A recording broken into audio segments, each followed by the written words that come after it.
उनको वो राहें मैसर हों जिस पर चलकर वो अपनी कामयाबी की मंजिलों की तरफ जा सकें। लेकिन मुझे बहुत ही खुशी है कि हमारे ये मोहसिन उर्दू प्रोफेसर मोहिउद्दीन बोम्बेला साहब ऐसे उर्दू के बहुत से असातिज़ा, बहुत से लिखने वालों को इन्होंने स्टेज दिया, इन्होंने माइक दिया, इन्होंने उनके लिए राहें हमवार की। उसमें मैं भी एक हूँ कि जब मैं गुजरात कॉलेज में शुरू में जब मैंने ज्वाइन किया था एज ए विजिटिंग लेक्चरर, लेकिन साहब ने मुझे कई मौके दिए जिससे मेरी शख्सियत को निखरने में, उसे परवान करने में, उसमें नूर पैदा होने में बहुत मुआविनत मिली, जिसका मैं दिल से शुक्रगुजार हूँ। आज जो कुछ भी आपके सामने हो रहा है उसमें कहीं ना कहीं मेरी शक्ल में उनकी शख्सियत भी मेरी बातिन में पोशीदा है। ये उनकी तामीर का समरा है कि उन्होंने किस तरह के मौके उर्दू ज़बान के फ़रोग़ के लिए मेरे अलावा दीगर लोगों को भी ना दिए होते तो शायद जो कुछ आज एक माहौल थोड़ा सा एक अच्छा सा बना है अहमदाबाद में, गुजरात में, शायद वो ना बना होता और बहुत सी कमियां महसूस होती। बहुत इज़्ज़त और एहतराम के साथ मैं आज के इस इफ्तिताई इजलास के सदर प्रोफेसर मोहिउद्दीन बोम्बेला साहब से गुजारिश करता हूँ जो तशरीफ़ लाएँ और मोहम्मद अली की शख्सियत और शेर कायनात के ताल्लुक से हमें महसूस करें और मुस्तफ़ीज़ करें। प्रोफेसर मोहिउद्दीन बोम्बेला साहब।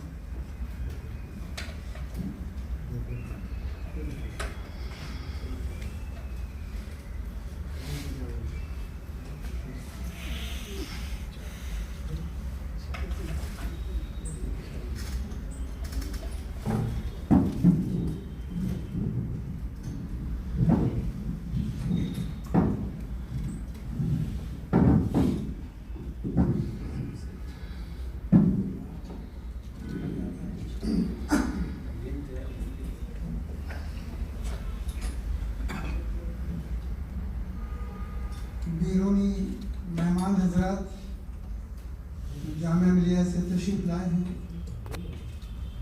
अजीज दोस्त अंसारी, डॉक्टर नसीरुज़्ज़मा और हाउस में बैठे हुए तमाम बुजुर्ग और दोस्त,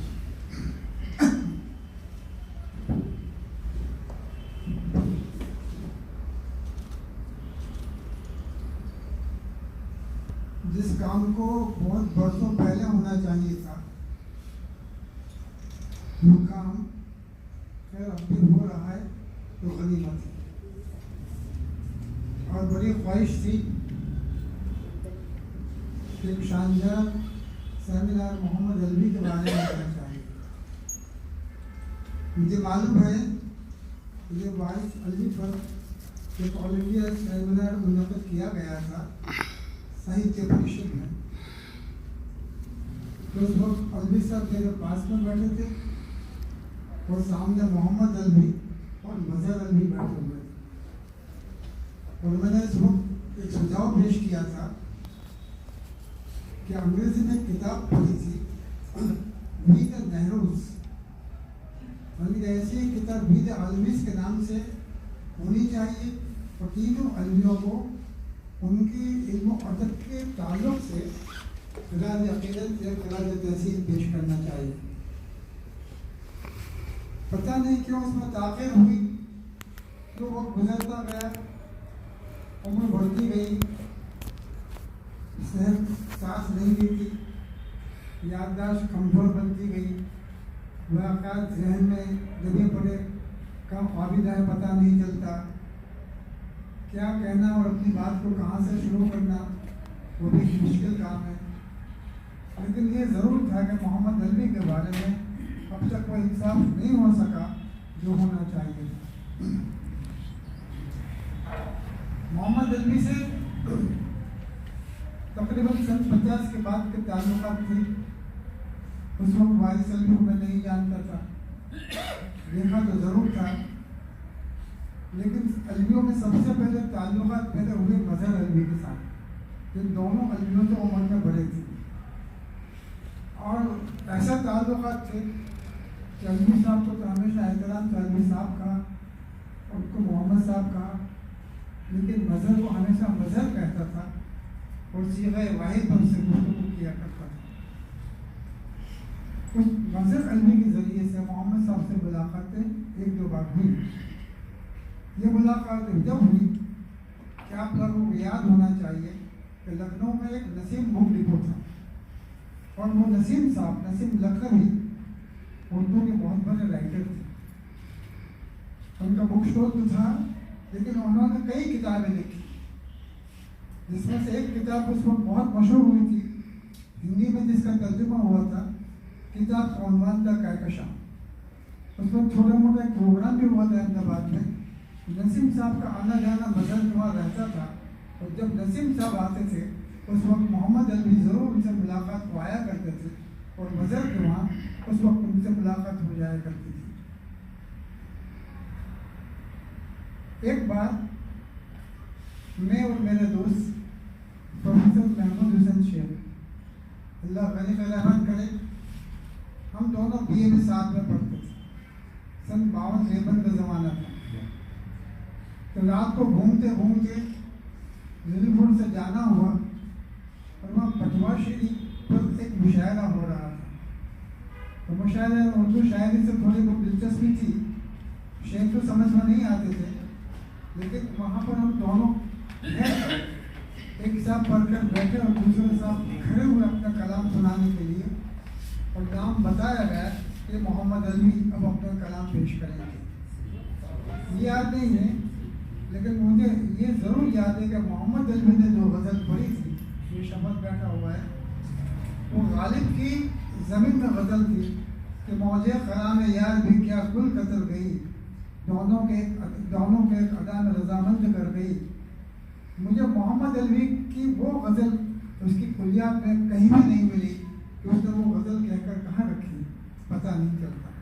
ये मोहम्मद अलवी को सुनने का पहला इत्तेफाक था, सन 54 का ज़माना था। अहमदाबाद में 3 मरकज़ थे जहाँ पढ़े लिखे लोग मिला करते थे। एक तो अंजुमन तरक्की उर्दू का दफ्तर था, रायगढ़ में दीवान बंगला था। क्या मुस्तफ़ा मियाँ कादिरी साहब जो अहमदाबाद के नायब मेयर भी थे, वो अंजुमन तरक्की उर्दू के सदर थे। वहाँ पर अंजुमन की मीटिंग हुआ करती थी। खाकसा को उसके मेंबर होने का शर्फ हासिल था, और वहाँ पर मुलाकातें होती थी। उसके सेक्रेटरी थे जमालुद्दीन कादिरी साहब, उनका मकान सामने था, अंजुमन का दफ्तर भी वहीं पर था। लिहाजा वहाँ कुछ पढ़े लिखे लोग, सीनियर लोग आया करते थे। आपके जहन में नाम याद ना हो मैं बता दूँ, कुरैशी साहब होते थे, एहसान जाफरी हुआ करते थे, सफदर हुसैन बुखारी हुआ करते थे, बशीरुद्दीन जफरी हुआ करते थे, तबस्सुम साहब मुबारकपुरी, और कई लोग और होते थे, खालिदी साहब आते थे। वहाँ मुझे भी जाने का इत्तेफाक होता था। बातें समझ में कम आती थी, लेकिन बाहर से आने वाले जो ऐसे मेहमान होते थे उनसे वहाँ मुलाकात हो जाती थी। इसी तरह से शहाबुद्दीन दस्तवी साहब, एहतसाम हुसैन और कई लोगों से वहाँ पर मुलाकात का शर्फ हासिल हुआ। दूसरा मरकज़ था एक बड़ा, जहाँ पर लोग मिला करते थे, वो गुजरात कॉलेज था। गुजरात कॉलेज में लोग 5 प्रोफेसर पढ़ाते थे, और उर्दू के शहर में 3-4 कॉलेजेस थी।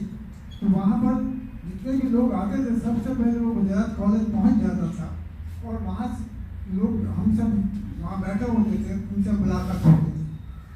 गुजरात कॉलेज का वक्त तो खैर आर्जी तौर पर 11 से 5 बजे तक रहता था, लेकिन एक और मरकज़ था गोमतीपुर में, लेकिन वहाँ मुशायरे नहीं होते थे, वहाँ तो कॉन्फ्रेंसेस हुआ करती थी। लिहाजा वहाँ जाना आना कम रहता था। तो हुसैन साहब, जब्बार हुसैन और से 2-4 लोग थे जिनसे मुलाकात रहती थी, वहाँ कभी पहुँच जाते थे। लेकिन एक बड़ा और मरकज़ था, वो मरकज़ था Kaleem book depot. Kaleem book depot खास बाजार में, कानून पुलिस स्टेशन के पास में, वहाँ पर लोग मिला करते थे। वो भी बहुत अच्छा मिलना होता था। खुद जमील साहब शेर कहते थे, अपने वालिद साहब कलीम साहब के अशार दोहराते भी थे, और वहाँ और लोग भी जमा हो जाते थे। मैं आपको बताऊँ कि वहाँ जमा होने के 2 तरीक़े हुआ करते थे। कुछ लोग शाम को 5 से 6 बजे आया करते थे।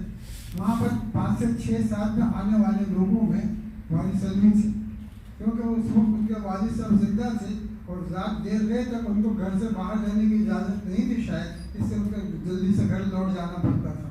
तो रात को देर से नहीं ठहरते थे। वो हाथों में बड़ी बड़ी किताबें लिए वहाँ पढ़ाते थे। उनका नया नया तकर्रुर हुआ था सेंट जेवियर कॉलेज में, वो पढ़ाते थे और हम लोग वहाँ उनसे मुलाकात हो जाती थी। उस वक्त गालिबन मैं MA कर रहा था। अलवी साहब के पास जो किताबें देखी वो किताबें सबके सब वो कलीम मुकदमों से लिया करते थे। लोगों का पढ़ने का ज़ौक़ ऐसा था, मैं आप लोगों को आज भी कहता हूँ कि आप लोग बैठे हुए लाइब्रेरी से ताल्लुक़ कम रहा है आप लोगों का, पढ़ते होंगे, मैं मना नहीं करता, लेकिन अब कुतुब भी नहीं, क्या किताबें देखने का वो ज़ौक़ और शौक़ नहीं रहा जो उस ज़माने में था। इसलिए कह रहा हूँ कि कलीम मुकदमों पर उर्दू की किताबें लोग खरीदते कम थे, क्योंकि वैसे भी मुसलमान तो कई दामन रहे हैं, लिहाजा उनका जेब हल्का होता है। लेकिन वो किताबें किराए पर ले जाते थे पढ़ने को, और वो किताब एक दिन का एक आने पर किराए से पढ़ने को दी जाती थी, और 400-400 सफ़े की किताब लोग 2 दिन में पढ़कर वापस दे जाते थे। ज़ौक़ और शौक़ इतना था कि लोग क्लेम लिखवाते थे कि भाई अब मेरा नाम लिख रहा हूँ, फलां किताब आए तो मुझे देना। मैं सोचता हूँ वो दिन कहाँ चले गए। अब किताबें सामने दी जाती हैं, लोग पढ़ने को तैयार नहीं होते। तो लिहाजा सबसे पहले तो आप पढ़ने की आदत डालिए, उर्दू पढ़िए, उर्दू की किताबें देखिए। और हमारी भी नौशा की लाइब्रेरी जो हज़ारों किताबें, मुझे दावा है कि जदीद अदब की कोई किताब शायद ऐसी बाकी होगी जो आपको वहाँ पर ना मिले। लिहाजा आप कम से कम उस लाइब्रेरी पर आना शुरू कीजिए, कि किताबें पढ़ना शुरू कीजिए। मुझे किताबें पढ़ने की आदत वारिस अलवी से मिली थी। उनके हाथों में किताबें देखता था और सोचता था कि अलवी सभी किताबें पढ़ लेते हैं, मुझे ताज्जुब होता था। सबसे पहले खतून हैदर की किताब मेरे भी सनम खान, अलवी साहब से उस वक्त ताज़ा हाथ नहीं था, उनका एहतराम था, उनके करीब जाके डर महसूस होता था कि बहुत पढ़ा लिखा आदमी है। लेकिन मेरी भी सनम खान ने उनके हाथ में किताब देखी, और मैंने अलाहाबाद शेख जो रिपब्लिक हाई स्कूल के प्रिंसिपल और मेरे दोस्त थे, हम साथ में पढ़ते थे। मैंने कहा कि ये किताब किसी सूरत से लेकर मुझे बताना, अपने भी किताब को पढ़ेंगे जो बहुत तारीफ की जाती। सबसे पहले बड़ी किताब पढ़ने का इत्तेफाक हुआ वो खतून हैदर की मेरे भी सनम खान थी। अलवी साहब का ये ख्याल था कि किताब उनकी अच्छी नहीं है, लेकिन उनसे तो मुलाकात होती नहीं थी, लिहाजा उनकी राय ज़्यादा मालूम नहीं हो सकी थी। वहाँ पर कलीम मुकदमों पर रात को एक दूसरी नशिस्त होती थी। वो 9 बजे के बाद जमील साहब अपनी दुकान बंद कर देते थे। दुकान बंद कर देने के बाद वहाँ फुटपाथ पर एक दरी गिर जाती थी। शहर छोटा था, आबादी कम थी, लिहाजा वहाँ सब लोग जम के बैठ जाते थे।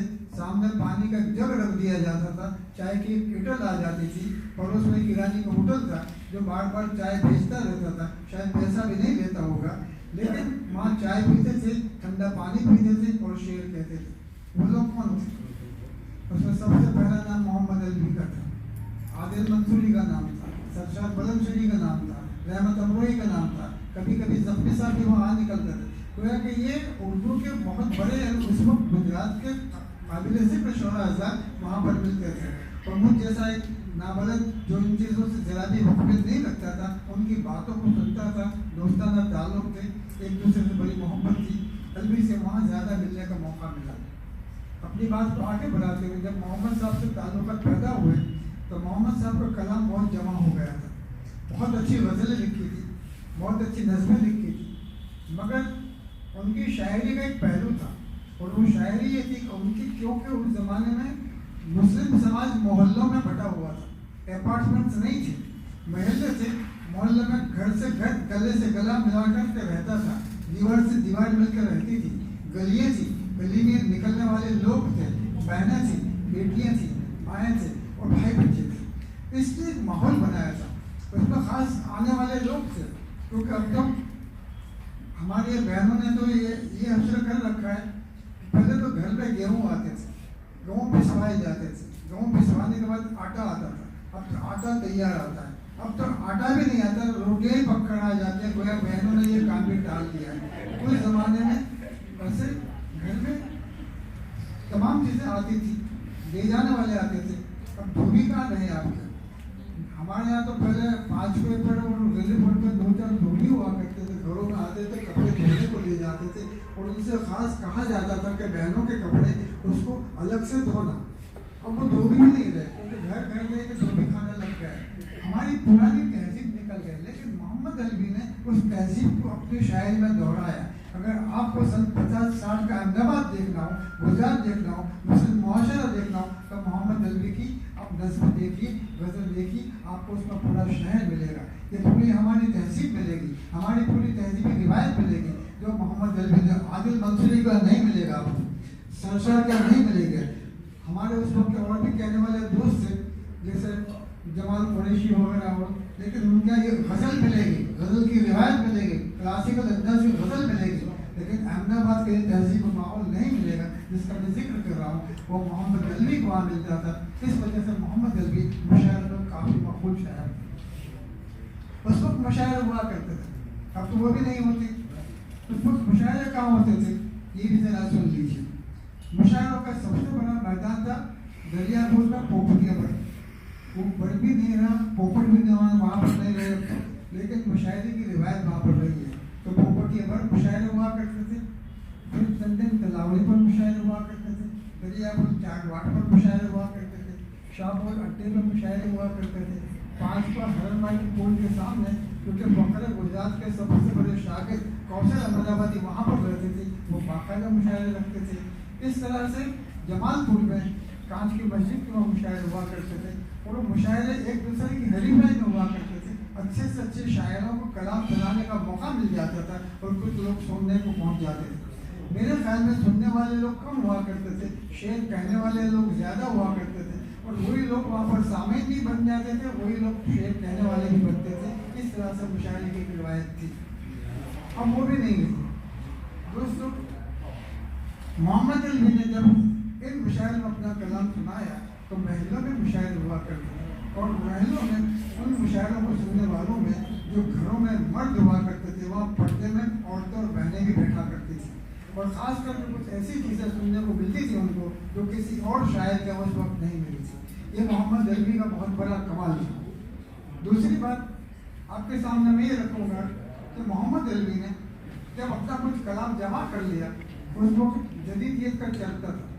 मैं 60 के बाद पहुँच रहा हूँ, 1960 के बाद जब जदीदियत चर्चा आम होने लगा, जदीद शायरी का शौक होने लगा, उसके बारे में, उसकी फिक्र के बारे में, उसकी जिहाद के बारे में मुबाहिसे होने लगे, मोहम्मद दलवी ने अच्छा खासा कलाम जमा कर लिया था।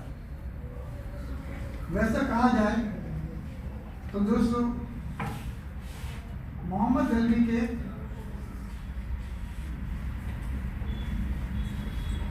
4 मजमूए छपे। खाली मकान 1963 में छपा, इसमें 25 गज़लें और 57 नज़में। उसके बाद दूसरा मजमूआ 1968 में छपा, आखिरी दिन का तलाश। आखिरी दिन की तलाश का आप टाइटल देखिए, मेरे सामने कलीम डिब्बों पर बैठकर आदिल मंसूर ने उस टाइटल को तावीज़ के रुख में बनाया था। बहुत खूबसूरत टाइटल है, वह कि बड़ी मोहब्बत से बना था और मुख्तसर मजमूआ था। उस आखिरी दिन की तलाश में 17 गज़लें और 39 नज़में। उसके बाद ये हुआ कि मोहम्मद दलवी को गज़ल ज़्यादा कहनी चाहिए, क्योंकि गज़ल में जो उनका ख़ास एक अपना तर्ज था, अपना एक असलूब था, अपना जो कहने का एक अंदाज था, उन नज़मों में नहीं आता था। लिहाजा अलवी साहब के कहने से मोहम्मद दलवी ने गज़लें कहना शुरू की, और उनका तीसरा मजमूआ, तीसरी किताब 1978 में छपी, जिसमें 79 ऐसी गज़लें हैं और 57 नज़में। ये वो गज़लें थी जिसका शोहरा सब में हुआ। ये मेरे ख्याल में 1978 में छपी थी। तीसरी किताब बलराज मेहरा दिल्ली का एक बहुत मशहूर दोस्त थे, नावल लिखने वाले थे, और जिन्होंने एब्स्ट्रैक्ट कहानियों में जो अपना नाम पैदा किया था, मोहम्मद अली के दोस्त थे, उनकी मुलाकातें रहती थी। तीसरी किताब को बड़े एहतमाम के साथ बलराज मेहरा ने दिल्ली में छपवाया था, और उसकी 10 जिल्दें बहुत खूबसूरत बनवा कर यहाँ भेजी थी, जिसकी एक जिल्द आज भी मेरे पास महफूज है।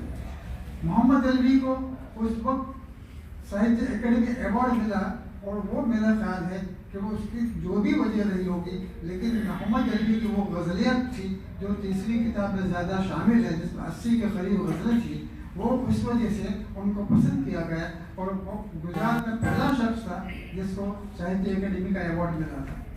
मोहम्मद अली की एक दो बातें और आपके सामने रखना चाहूँगा कि जब मोहम्मद अली की शायरी का चर्चा होने लगा, उस वक्त हिंदुस्तान में गज़ल की फजा में 4-5 तोतिया लोगों की आवाज़ गूंज रही थी। मोहम्मद अली ने चाहा कि उनमें से 2-3 को पकड़ बुलाना चाहिए। मोहम्मद अली ने अपने दामे दरमे कदमे अपनी कोशिशों से उन्होंने मुशायरा रखा। मेरे ख्याल में मुशायरा भी शायद 60s में हुआ हो, 57 या 58 के आसपास हुआ हो। ब्रह्मा भाई हॉल में मुशायरा था। मुशायरा का उन्माद था एक अनोखा मुशायरा, इसमें 3 शायरों को बुलवाए गए थे। शहरयार, बशीर बदर, बिमल कशन अश्क और खुद मोहम्मद अली। मुझे कहने दीजिए कि शहरयार इस वक्त ये हमारे दोस्त मसूद समाज से पतले दुबले शेर जब्बा और पायजामा पहनते थे, शेर पढ़ने में भी झिझक थी, शर्माते थे, खुलकर पढ़ भी नहीं सकते थे।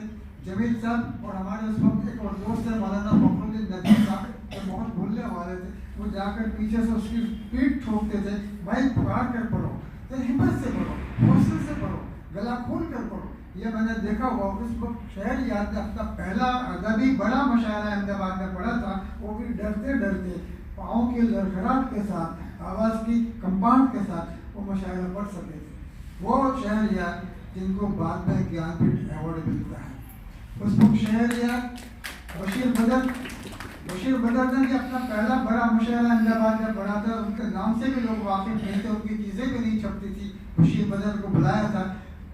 ये मुझे कहने दीजिए कि बशीर बदर हों, शहरयार हों या बिमल कशन अश्क हों, मेरे ख्याल में अब तो तीनों शायद बशीर बदर का मालूम नहीं है, वो तो नहीं रहे दुनिया में, लेकिन उनमें से किसी ने मोहम्मद अलवी को देखा नहीं था।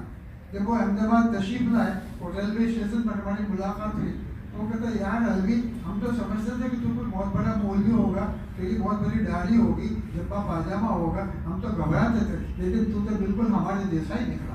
वाकई मोहम्मद अली उनके जैसा था। गज़ल के मैदान में उन्होंने उससे जैसी गज़लें गई, बल्कि उनसे बढ़कर गज़लें गई, ये मेरा दावा है। दोस्तों, उस मुशायरे की खूबी ये हुई कि शहरयार 14 रोज़ तक मोहम्मद अली के घर पर रहे थे और उस दौरान रोज़ाना रात को मोहम्मद अली के घर पर एक महफिल जमती थी, अदबी जलसा होता था, अलवी साहब होते थे, रहमत अमर हुई, आदिल, हम सब लोग होते थे और रात के 9 बजे से लेकर रात के 2 बजे तक वहाँ शहर पानी की मजलिस जमती थी। लोग अपना अपना कलाम सुनाते थे और बहुत लुत्फ आता था। मुझे वो दिन बराबर याद है कि जब मोहम्मद अली को शहरयार ने कहा था कि यार दिल्ली आ और वहाँ तो अपना कलाम सुनाना, उस वक्त मोहम्मद अली की बड़ी ख्वाहिश थी कि मैं दिल्ली जाकर भी मुशायरा सुनाऊंगा। और वो दिन आए जब मोहम्मद अली ने आज़ादी के मौके पर लाल किले में अपनी पहली गज़ल सुनाई थी। वो गुजरात का पहला शख्स था जो उस वक्त लाल किले पर अपना कलाम सुना रहा था। दोस्तों, मोहम्मद अली एक लेजेंड है। उसके बारे में ये कहा जाए कि जब उनका चौथा मजमूआ कलाम छपा, चौथा आसमान के नाम से, उसके बाद उन्होंने कलाम कहा, जिया कहा। एक बार बात हुई कि मियां मोहम्मद साहब, हम कुछ और तो कहिए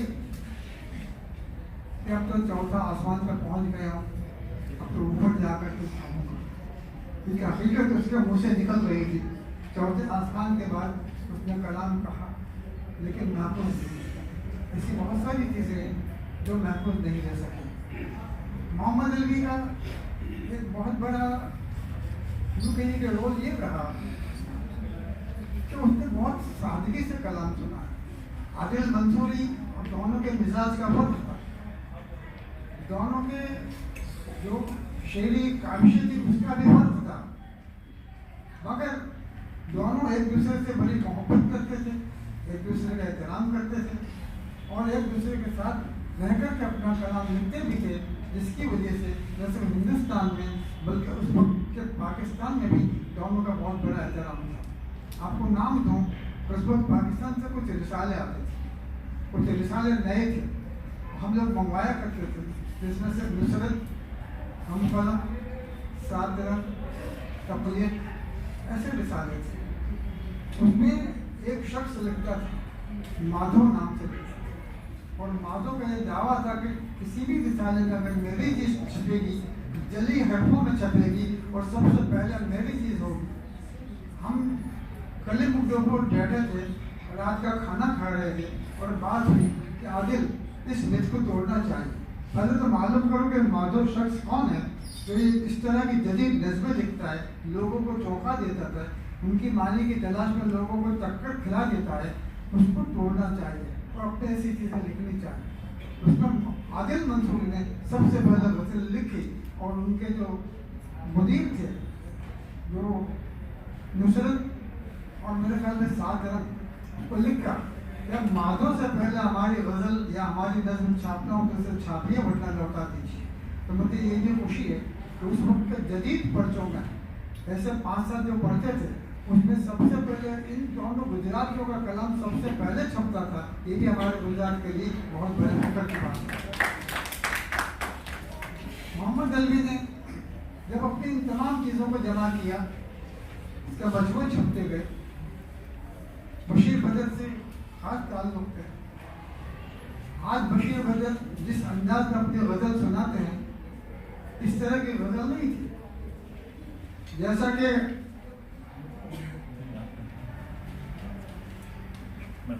कि आप देखेंगे कि बशीर बदर का बहुत मशहूर शेर है, जूनागढ़ के मुशायरे में सुनाया था। मैं बैठा हुआ था, अलवी साहब भी थे, मोहम्मद साहब से, वो कभी राह में वो मिला नहीं, कभी उसके घर में गया नहीं। शेर सुनिए, कभी राह में वो मिला नहीं, कभी उसके घर में गया नहीं, मैं जन्म जन्म से उसी का हूँ, उसे आज तक ये पता नहीं। भाई जब तुम उसके घर भी नहीं गए, उसके मिले भी नहीं, भी जन्म जन्म तो उसके कैसे होगा? कितना बेमानी शेर है। मगर उस वक्त लोगों ने इतनी तालियां बजा के शायर की इतनी तारीफ की थी कि मैं बयान नहीं कर सकता। दोस्तों, उस वक्त बशीर बदर के 3 शेर सुन लीजिए, जिसने बशीर बदर को बशीर बदर बनाया था। वो शेर ये देखिए, अहमदाबाद के मुशायरे में शेर पढ़ा था कि पत्थर के जिगर वालों, पत्थर के जिगर वालों, गम में वो रवानी है, खुद राह बना लेगा बहता हुआ पानी है। उसने शेर पढ़े थे कि जैसे कश्मीरी झीलों की आगोश में नन्हे मुन्ने सितारे उतर आए। इमेज देखिए, जैसे कश्मीरी झीलों की आगोश में नन्हे मुन्ने सितारे उतर आए हों, ऐसे ही उन रातों, ऐसे ही उन नीली आंखों में हम आंसुओं के दिले, ऐसी उन नीली आंखों में आंसुओं के दिए दिल मिलाते रहे। ऐसी ऐसी गज़लें कहने वाला शख्स बशीर बदर, जिसने कहा था कि उजाले अपनी यादों के हमारे साथ रहने दो, जब जाने की गली में जिंदगी की शाम हो जाए। ये शेर अहमदाबाद का बना था उसने। वैसे शेर कहने वाला बशीर बदर को सबसे पहले बुलाने वाला, उसे वक़ार अता करने वाला, उसे शोहरत की महराज पर पहुंचाने वाला वो मोहम्मद अली। और दूसरा शख्स शहरयार भी बहुत तारीफ करते थे। अहमदाबाद में जब भी आते थे अली के घर ठहरते थे, अली की तारीफ करते थे। लेकिन ये इत्तेफाक था कि गुजरात से फिर भी गुजरात वालों से वैसे भी नाइंसाफियाँ बहुत हुई हैं।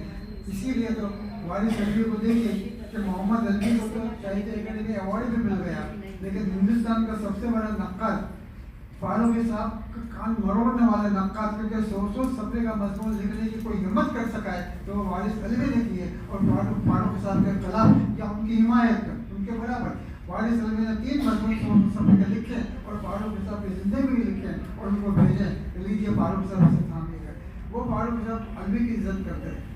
अलवी को साहित्य अकेडमी अवार्ड नहीं मिल सका क्योंकि नारद साहब उनके खास दोस्त थे। वो भी इतने ताल्लुक रखते हैं कि टूटी जो थी नारद पहाड़ों की अलवी साहब सब लोग जानते हैं। और उसमें चौथा खोट था, या यूँ कहिए कि खैमे की जो मेन खास तनाब थी, वो तनाब बाखर महदी था।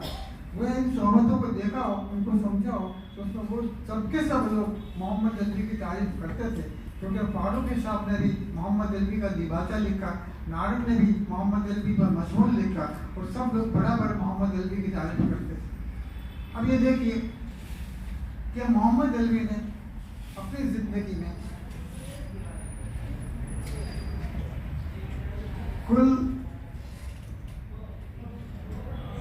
178 गजलें कही और 239 नज़में कही। इसमें वो कलाम शामिल नहीं है जिन्हें खुद मोहम्मद अलवी ने निकाल दिया। इसमें वो कलाम शामिल नहीं है जिसे कहकर मोहम्मद अलवी की बयात में रहा जो हम तक नहीं पहुंचा। मैं जानता हूँ कि उन्होंने बहुत सी ऐसी गज़लें कही, गालिब की ज़मीन में कई गज़लें कही, जैसा खुद साबरनामा में 2-3 गज़लें अब्दुल्ला साज और मोहम्मद अलवी ने गालिब की ज़मीन में कही, मैंने खुद उसे शाये किया है। और जब मोहम्मद अलवी के कुलियात शाये होने के लिए एकेडमी में आया और मेरे हाथ में रखा गया तो मैंने मोहम्मद साहब को कहा कि इसमें से कुछ कम करना है कि बढ़ाना है। क्या बढ़ाने को बहुत है, मियाँ उसको छोड़ दीजिए, कितने ही छप जाए तो बहुत बड़ी बात है। लोग अपने कलाम को टूटे फूटे मिसरों को भी छपवा देते हैं। मोहम्मद अलवी ने अपना बेहतर कलाम को भी वहाँ से काट दिया, उसे कुलियात में शामिल नहीं किया।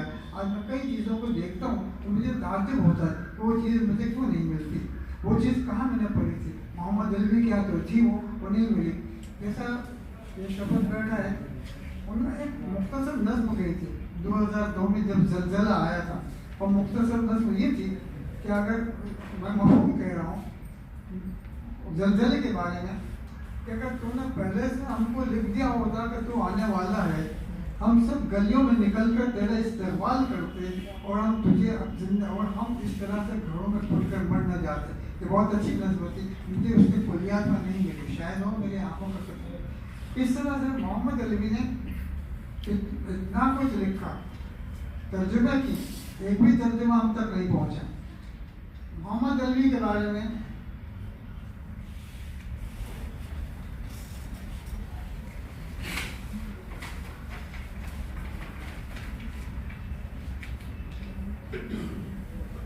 देखिए, गालिब की ये वैसे कुछ अदबी चीज़ें नहीं थी, लेकिन जब गुफ्तगू हुआ करती थी, जमील साहब हों, रहमत हों, तो गालिब की ज़मीन में गज़ल पढ़ते थे। मोहम्मद अलवी ने कहा कि मैं गालिब की ज़मीन में गज़ल तो नहीं कहता, मगर गालिब की अशार को नज़्म का जामा पहना देता हूँ। उन्होंने कुछ ऐसी कोशिशें की, एक तो नमूने मैं आपके सामने रखता हूँ। गालिब का मशहूर शेर है कि पकड़े जाते हैं फरिश्तों के लिखे पर नाहक, पकड़े जाते हैं फरिश्तों के लिखे पर गालिब, आदमी कोई हमारा दमे तहरीर भी था। अल्लाह ताला क्या जब वो फरिश्तों के लिखे पर मुनकर नकीर ने जो लिखा उस पर फैसला होगा, तो गालिब कहते हैं कि हमारा कोई आदमी था जब ये लोग लिखते थे, कोई गवाह था हमारा कि हमने जो कि वो सही लिखा है। मोहम्मद अलवी ने उसके बारे में नज़्म लिखी, नज़्म में आपके सामने इजाज़त चाहता हूँ पढ़ने के सामने। देखिए, यूँ होता तो क्यों घबराता, थोड़ी रिश्वत देकर जन्नत का वीज़ा मिल जाता। यूँ होता यानी मेरा कोई आदमी होता, मैं घबराता क्यों, थोड़ी सी रिश्वत देकर जन्नत का वीज़ा मिल जाता। गालिब ने कहा ना कि हमारा कोई आदमी था जब ये लिखा गया, हम इसको कबूल नहीं करते। दूसरी देखिए, बहुत अच्छा शेर है जो मुझे ख़ास तौर से पसंद है, वो शेर ये कि चाहे है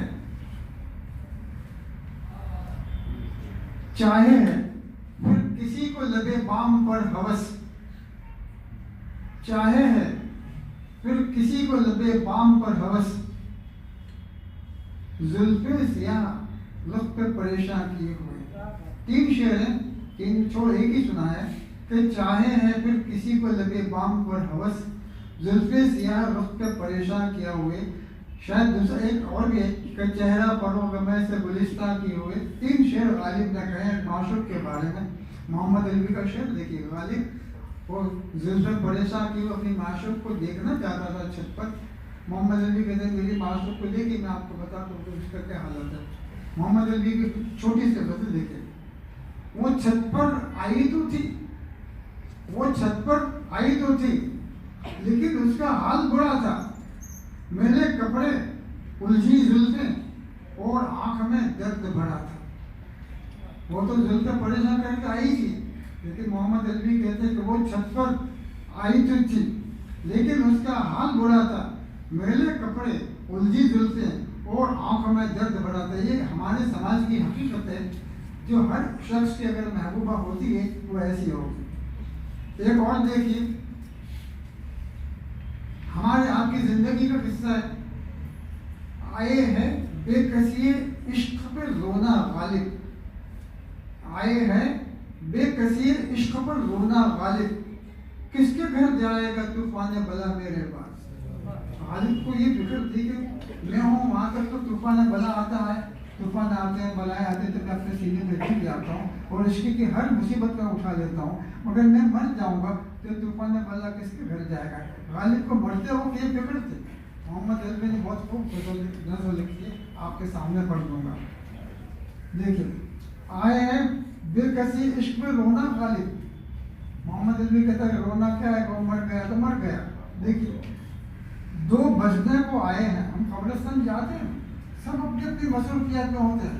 जनाजा कौन उठाता है, कौन चलता है, कौन आगे कौन पीछे। कब्रिस्तान आए ना, जिसमें चाय बोतल आ गई, चाय पीने भी खड़े हो गए, पान भी खा लिया, पिचकारी भी लगा दी थी। इस तरह से हम कब्रिस्तान पहुंच जाते हैं मैयत के साथ। वो कहता है कि 2 बजने को आए हैं और जनाजा भारी है, सोचता हूँ जल्दी से जल्दी इसको कब्रिस्तान में पहुंचाऊं, मिट्टी दूं और घर जाऊं और मजे से तली हुई मछली खाऊं।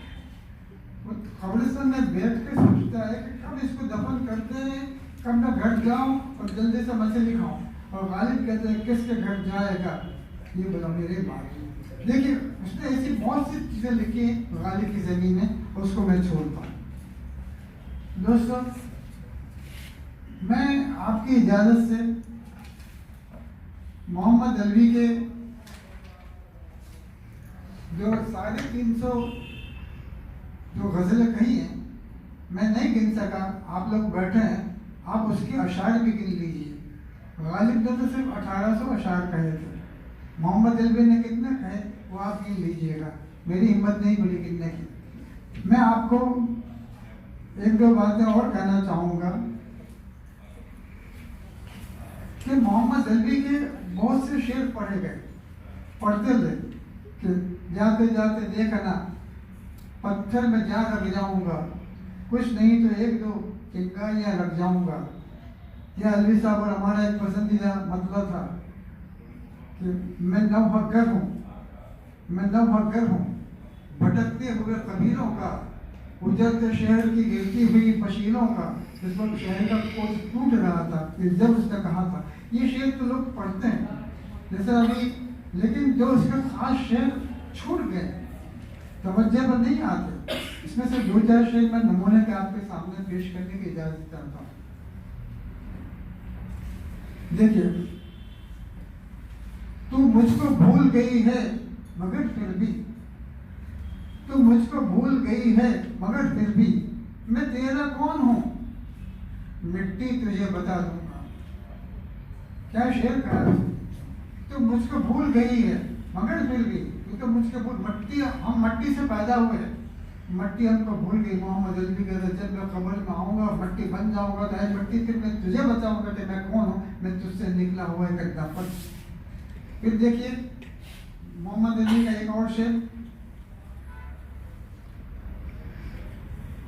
गुजर हमारा भी सुनसान जंगलों में हुआ, गुजर हमारा भी सुनसान जंगलों में हुआ, हमें भी आग के बदले कहीं खुदा ने। हजरत मूसा आग लेने गए थे ना कोहे तूर पर, तो उनको वहाँ अल्लाह की, हमने वैसे उनके अल्लाह की तजल्ली भी देखी, अल्लाह मिल गया उनको। मोहम्मद अली के तो हम भी जंगलों में घूमते हैं, हमारा नसीब ही था जंगलों में घूमे। गुजर हमारा भी सुनसान जंगलों में हुआ, हमें भी आग के बदले कहीं खुदा मिलता। फिर शेर देखिए, खून पीकर भी न सीधी हो सकी, खून पीकर भी न सीधी हो सकी, था तेरा ही बागपन तलवार का, था तेरा ही बागपन, औरत का माशूक का बागपन था, तेरा ही बागपन तलवार में। तलवार जहाँ भाई खून पी जाए, जितनी भी गर्दनें काटते सीधी नहीं होती, वो टेढ़ी की टेढ़ी रहती है। देखिए एक और शेर देखिए, और इसमें खास समझना चाहूँगा कि मोहम्मद अली ने शेर कहा था कि उसे न देख के देखा तो क्या मिला मुझको, मैं आधी रात को रोता हुआ मिला मुझको। मोहम्मद अली आधी रात को किस लिए रोता था, किसी का कर्ज चुकाना था, कोई शेर याद आ रहा था? नहीं, वो खुदा की याद थी तो उसको आधी रात को रुला रही थी। ये मेरा कहना है। आप ऐसा कीजिए कि मैं आधी रात को रोता हुआ मिला मुझको। मोहम्मद अली का बहुत खूबसूरत फतवा है, उसी का एक शेर है जो अभी आज सुनाया भी किसी ने, लेकिन मोहम्मद अली ने उससे पहले और शक्ल में कहा था कि कल एक लाश मिली थी, कल एक लाश मिली थी मुझे समंदर से, कल एक लाश मिली थी मुझे समंदर से, उसी की जेब से तेरा पता मिला मुझको। मोहम्मद अली ने शेर कहा था, इसकी बहुत तारीफ हुई थी। इस तरह से एक और शेर देखिए, इमेज देखिए कि मोहम्मद अली ने इमेज घरेलू माहौल में कैसी इमेज बनाई। ये कौन झांक रहा है, ये कौन झांकता है कीवारों की ओर से, ये कौन झांकता है कीवारों की ओर से, बत्ती बुझा के देख सवेरा ना हो कहीं। यानी तेरा गरीब का छोटा सा कमरा हो, थोड़ी दीवार खोली हो, दिन भर तक वो सोता रहता हो, दिन चढ़ाया है, फिर भी उसको सवेरे का पता नहीं चलता। वहाँ ये शेर कहा है, ये कौन झांकता है दीवारों की ओर से, बत्ती बुझा के देख सवेरा ना हो कहीं। इस पर तशरीह हो सकती है, मैं से छोड़ रहा हूँ। तरक्की पसंदों को ये दावा था कि मोहम्मद अलवी ने घरेलू शायरी की, मोहम्मद अलवी ने क्लासिकल अंदाज में शेर कहे, तरक्की पसंदों की मीटिंगों में बैठा करते थे। वारिस अलवी तरक्की अंजुमन तरक्की पसंद के मुसलमान की वो सदर थे, जावेद अंसारी उसके सेक्रेटरी हुआ करते थे। और वहाँ मोहम्मद अलवी ने मुशायर में एक शेर पढ़ा, 3 शेर थे, वारिस अलवी ने लिखकर भी दिए थे, मेरे पास थे, वो लिया तो एक ही छपा। वो एक शेर आपको सुना देता हूँ। वो शेर वैसे बहुत अच्छा शेर है, लोग उसको पसंद करते थे। अगरचे हम पे सितम, अगरचे हम पे सितम बेशुमार गुजरे हैं, तेरी गली से मगर बार बार गुजरे। तो तबस्सुम साहब जो तरक्की पसंद एक कम्युनिस्ट थे, खड़े होकर मोहम्मद अलवी को गले से लगाया, क्योंकि मियाँ अलवी बहुत खूबसूरत शेर कहा। मगर वही मोहम्मद अलवी ने जब मुझे उन जजीरों में ले जाओ ताकि कुछ दिन और मैं जिंदा रह सकूं, नज़्म कही जिसमें उसने आखिरी बंद में लिखा है कि समंदर के किनारे पानी से खेलो, पत्थर उछालो, एक दूसरे पे पानी फेंको, अगर खुश हो गए घर लौट आओ, अगर ना खामोशी से डूब जाओ। तो तस्वीर साहब कहकर मियाँ मरने की दावत देते हो, इंसान को जिंदा रखना सीखो, जिंदा रहो, जिंदा रहो। वो तरक्की पसंद नापसंद करता था। मोहम्मद अलवी ने तरक्की पसंदों को साथ देने के लिए 2 शेर आपके सामने पेश करने की इजाज़त चाहूँगा। शायद आप लोगों ने पढ़े तो होंगे, लेकिन कभी तवज्जो न गई हो। ये शफक है या हमारा खून है, या कोई दामन कहीं ले रहा है। ये शफक है या हमारा खून है, या कोई दामन कहीं लहरा है। देखिए दूसरा शेर देखिए, हम तो उस गुल के हैं ठुकराए हुए, हम तो उस गुल के हैं ठुकराए हुए, ऐ सबा तो किस तरफ से आई है। हम तो उस गुल के हैं ठुकराए हुए, ऐ सबा तो किस तरफ से आई है। और फिर देखिए कि एक टूटी हुई छत, एक शिकस्ता दीवार, एक टूटी हुई छत, एक शिकस्ता हुआ दीवार, सोचता हूँ इसे घर बार कहूँ या न कहूँ। घर नहीं, घर बार, घर और तमाम असासुल पे क्या है, एक शिकस्ता छत, एक टूटी हुई दीवार। ये गरीब के पास है छोटा सा कमरा जिसे वो अपना घर बार कहता है। ये मोहम्मद अलवी के बहुत तरक्की पसंद अशार थे जो अंजुमन तरक्की पसंद मुसन्निफीन के जलसे में मीटिंग में वो सुनाया करते थे, और साबित किया कि उन्होंने तरक्की पसंदी को भी अपनाया, जदीदियत को भी अपनाया। इस तरह से उन्होंने ये तमाम अपनी कुलियात को जमा किया था। देखिए अब आज ज़माना है कि लोग खुले बाल रख के चलते हैं फिरते हैं, तो एक शेर सुन के जाइए।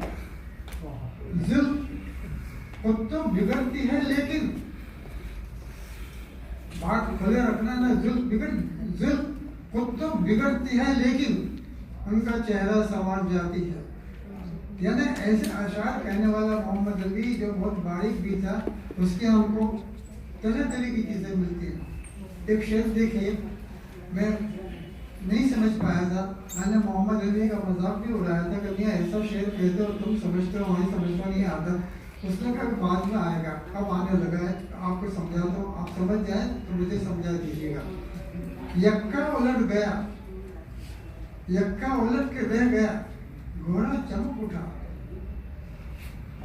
यक्का उलट के रह गया, घोड़ा भड़क उठा, काली सड़क पे चांद से चेहरा चमक उठा। यक्का उलट के रह गया, अब तो गाड़ी चलती नहीं है, आपने देखा नहीं होगा, कभी कभी घोड़ा चलते चलते दो पाँव से अद्धर हो जाया करता था, गरीबात उसकी लगाम खींचता था। क्या सबब था? तब घोड़ा दो पाँव से अद्धर हो जाता था, कभी गिर भी जाता था, टांगा उलट जाता था। ये आदेश अब तक पूरी गाड़ियाँ ही नहीं मिलती, रुझान भी नहीं मिलते। मोहम्मद अली शेर का कि यक्का उलट के रह गया, घोड़ा भड़क उठा, काली सड़क पे चांद सा चेहरा चमक उठा। तो देखिए इस तरह के शेर जो मोहम्मद अली का मिलते हैं, वो बहुत सारी चीज़ें मैंने जमा की हैं, वक्त कम है वरना मैं सुना था, लेकिन आपको फिर गुजारिश करता हूँ तो उर्दू शायरी में अपने बाप के मरने पर बहुत खूबसूरत पूरी उर्दू शायरी का जिक्र कर रहा हूँ, क्योंकि मैंने जो पढ़ा है उससे पेश नजर कहता हूँ, कभी गुफ्तगू तो मैं बात भी कर सकता हूँ। सबसे खूबसूरत अपने बाप के मरने पर नज्म कही अगर किसी ने तो आदिल मंसूरी ने कही है, और बहुत अच्छी नज्म कही है, आप देख जाए उसकी कुलियात में मिलेगी। दूसरी नज्म जिससे शायर ने बहुत कमा खाया, तो दूसरी नज्म निदा फाजली की है अपने बाप के बारे में, जिसमें वो कहता है कि तुम मरे कहो, तुम आओ और देखो मुझ में जिंदा हो, और बाप को कहता कि कभी फुर्सत में जो आगे फातिहा पढ़ जाना। उसमें दूसरी नज्म वो है। मोहम्मद अली ने अपने बाप के मरने के बारे में कोई नज्म नहीं की कि उसके बाप तो बड़े, क्योंकि ये तीनों अलवी के ताल्लुक मशाइख घराने से था। वारिस अलवी के वालिद साहब भी पीर थे, मोहम्मद अलवी के वालिद साहब भी सज्जादनशीन थे, बड़ा मियाँ साहब, और मजहर अलवी के भी वो उसके वालिद साहब जो थे वो खानदान के मुर्शिद थे। आपको मैं ये बताना चाहता हूँ कि जब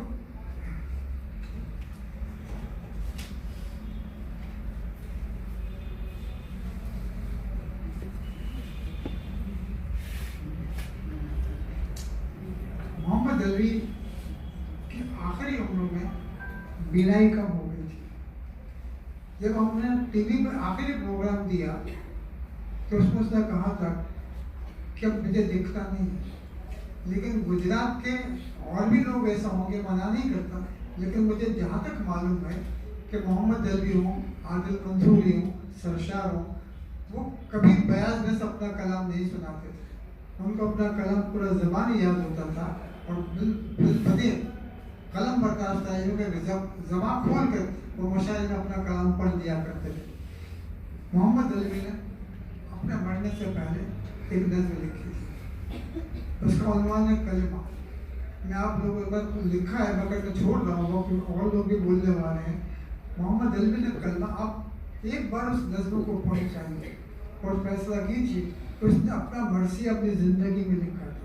क्या खूबसूरत नज़्म लिखी, आप पढ़ें तब पता चलेगा कि मोहम्मद अली की शेरी सलाहियतें क्या है। दूसरी नज़्म ख़ास तौर पर मैं आपको मैं गुजारिश करूँगा कि फैज़ पर उसने जो उनके मरने में नज़्म लिखी है, फैज़ पर तो बड़ी बड़ी कुलियात में बड़ी बड़ी नज़्में लिखी गई, उसका एक मजमूआ भी छप चुका है, लेकिन मोहम्मद अली ने जो नज़्म लिखी है फैज़ पर, उसने एक एक शेर को मानी पहनाया और मोहम्मद अली ने शेर लिखा है। अगर आप उसको देखें तो समझेंगे कि बहुत खूबसूरत नज़्म लिखी है। इस तरह से मोहम्मद अली की कुलियात में हमको वो कलमुनी मिलती है, वो उसमें वो ना वो रंग मिलते हैं, हर तरह का मिजाज मिलता है, क्लासिकी अंदाज मिलता है, जदीद कैफियत मिलती है, और उसने हर तरह की शायरी को अपनी कुलियात में अपने फन में, अपने अदब में निभाने की, उसकी तर्जुमानी करने की कोशिश की। मैं समझता हूँ कि मोहम्मद अलवी ने गुजरात के लिए वो काम किया जो और कोई शेर व फन के मैदान में नहीं कर सका। कहने को फखर गुजरात भी थे, खलीफ अहमदाबादी थे जिनकी ज़िंदगी में इनकी सिल्वर जुबली मनाई गई थी, मगर मोहम्मद अलवी का तो कोई ने कुछ भी नहीं मनाया। हम लोग चाहते थे कि उनका एक बड़ा प्रोग्राम अहमदाबाद में ऑल इंडिया लेवल का होना चाहिए। अब तो कोई दोस्त रहे नहीं, शहरियार नहीं है, और कौन लोग जैसे आसमान के बोल रहे हैं वो भी नहीं देता, लेकिन वक्त इजाज़त नहीं देता। मैं दे फारूक साहब ने अपने शेर, गैर शेर और नसर में 4 या 5 जदीद शायरों के बारे में एक मजमून लिखा। फारूक साहब की किताब याद है कि 78 में छपी, और वहाँ तक मोहम्मद अलवी का मकाम बन चुका है। खास दोस्त हैं, दांत काटी रोटी खाते हैं, हाथ से जाम छीनते हैं। वो शब्द जब 5 जदीद शायरों पे लिखता है, मैं आपकी तवज्जो चाहूँगा खास, उसमें सबसे पहला नाम अख्तर अली ईमान का है, फिर वज़ीर आगा का है, अमीर हनफी का है, शहरयार का है, और एक नाम शायद निदा का है, किसी का है। मोहम्मद अलवी को याद नहीं करते। हमारे सलवे ने कहा कि मियाँ मोहम्मद अलवी को लिखना चाहिए, चलिए अब लिख देंगे। मोहम्मद अलवी के बारे में जो लिखा, कवर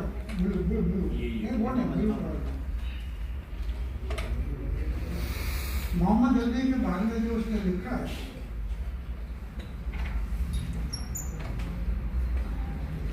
तो 5 शायर अपने जमाने के थे।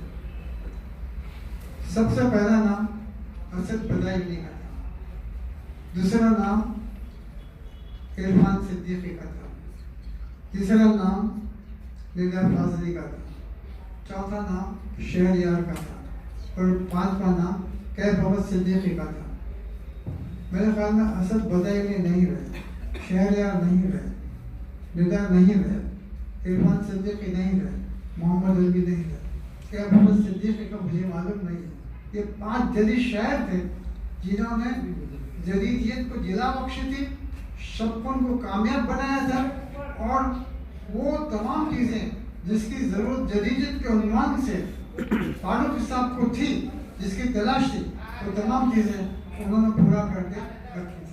तो वो ये शायद 5 थे जिसमें मजमून लिखा जाना चाहिए था, नहीं लिखा गया। फारूक साहब भी कहते थे, नारंग साहब भी कहते थे, अलग अलग मुख्तसर मुनफरद मज़ामीन तो लिख दिए गए, मगर वो कम बाकी का बाकी रहा। दोस्तों, इस तरह से हमने देखा कि मोहम्मद अलवी अहमदाबाद में कम से कम हम यहाँ का तज़किरा करें तो 50 से ज़्यादा शायर मिल जाएंगे। ये वो शायरों के जिनके मजमून छप चुके हैं। मेरे ख्याल में 45 से 45 मजमून तक तो मुझे मालूम है कि उर्दू एकेडमी ने अपनी प्रकाशन सहाय देकर उनको छपवाया था। उससे ज़्यादा भी अब तो हो गए, बहुत से छपे हैं, लेकिन उन तमाम मजमून को सामने रख दीजिए और आप कहेंगे कि अगर कोई शेर है तो मोहम्मद अलवी के यहाँ है। मुरारी बापू ने भी जूनागढ़ के मुशायरे में मोहम्मद अलवी के 2-3 शेर की बड़ी तारीफ की थी। मैं उसे लिखा मगर छोड़ रहा हूँ। मोहम्मद अलवी का एक खास मकाम था, शेर कहते थे खुद भूल जाते थे। उसे कभी अपनी शायरी के बारे में वो जिसको कहते वो बड़पन, वो कोई ऐसा गुरूर, ऐसा खास नुमाया होने की कोशिश अपने कलाम के जरिए से कभी नहीं रही। वो कलाम सुनाते थे और बैठ जाते थे और खत पकड़ते थे। मोहम्मद अलवी पे 2-3 ऐसे वाक़े बने थे, कभी बात को मानते हैं, कभी नहीं भी मानते थे। उन्होंने आडवाणी जी पर एक नज़्म लिखी थी, इसका पहला मिसरा था, चलो ये सच है कि ये राम जन्मभूमि है, मगर ये बाग ज़मीं हमने भी तो चूमी है। नज़्म पढ़ लीजिए, वो कुलियात में नहीं, वो नज़्म उन्होंने लिखी थी, उनके मजमून में है। लेकिन फिर बारिश ने कहा कि मैं और भी पतवा लग जाएगा तुम पर, तो हमारी सर्दी को कहने से उन्होंने आडवाणी की नज़्म निकाल दी। ऐसी और भी बहुत सारी चीज़ें उन्होंने कम कर दी थी। मालूम नहीं, उन्होंने कहा कि जब उन पर जो वैसे उन पर उनकी गिरफ्त की गई और कहा कि आपको ये शेर आपने गैर इस्लामी शेर है उसको दूर करना चाहिए। मोहम्मद अली को कभी ख्याल में नहीं गुजरा था कि अगर अब भी तो इसको नहीं, अगर अब भी फुर्सत नहीं तो ना, मगर एक अच्छा नबी भेज दे। मोहम्मद अली कहते थे कि ये शेर मैंने 12 साल पहले लाल किले के मुशायरे में पढ़ा था। सब लोगों ने बहुत तारीफ की थी, पूरी गजल की, लेकिन वहाँ तक तो कोई हंगामा नहीं हुआ, कोई बात तवज्जुह नहीं। अब एकदम से क्या बात हो गई, 12 साल के बाद लोगों का ईमान जोश में आ गया और उस पर ये इल्ज़ाम रखा गया कि आप अगर आपको मुसलमान रहना है तो आप उससे कलमा पढ़े वगैरह वगैरह, बड़ी दास्तान है। लेकिन मोहम्मद अली ने वहाँ से अपनी बात को खत्म किया। दोस्तों, आपने मुझे यहाँ याद किया, मोहम्मद अली के नाम से याद किया। मसीह मेरे दोस्त ने मुझे एक शब्द पहुँचा, मैं मोहम्मद अली के बारे में वो बातें आपके सामने रखूँ जिनको मैं जानता हूँ। अभी बहुत बातें हैं बाकी हैं, मैं चाहता हूँ कि कभी ऑल इंडिया मुशायरा हुआ तो उस वक्त वो बातें जो दिल्ली के दोस्तों के ताल्लुक से मोहम्मद अली ने कही है, लिखी है, हमको सुनाई है, उसको अगर करने का मौका मिला तो इंशाअल्लाह माँ कभी मैं बता दूँगा। आप लोगों का बहुत बहुत शुक्रिया। मैं ये चाहता हूँ कि मोहम्मद अली की 450 सफ़े की कुलियात एकेडमी आज की तारीख में सिर्फ 75 रुपये में बेच रही है। और मैंने देखा कि कुछ दोस्त मेरे पास इसकी कुलियात लेने को आए थे। मैंने कहा कि अफसोस है कि कितने बड़े शायर की कुलियात आपके पास नहीं है जो सिर्फ 75 रुपये में मिलती है। तो कम से कम इतना तो कीजिए कि अपने पसंदीदा शायर मोहम्मद अली की कुलियात तो कम से कम आपके मेज़ पर हो, क्योंकि जब उस 400 सफ़ात को पढ़ेंगे तो उसमें से हमारी कई बातों को भूल जाइए, नारंग और फारूकी के मजमून को भूल जाइए, अलवी साहब ने जो लिखा उसको भी छोड़ दीजिए। तो अगर आपको अपनी फिक्र की बदौलत अपने जहन से कुछ ऐसी नई नई चीज़ें उसमें तलाश करेंगे जो हम जैसे लोगों को नहीं मिल सके। आपका बहुत बहुत शुक्रिया।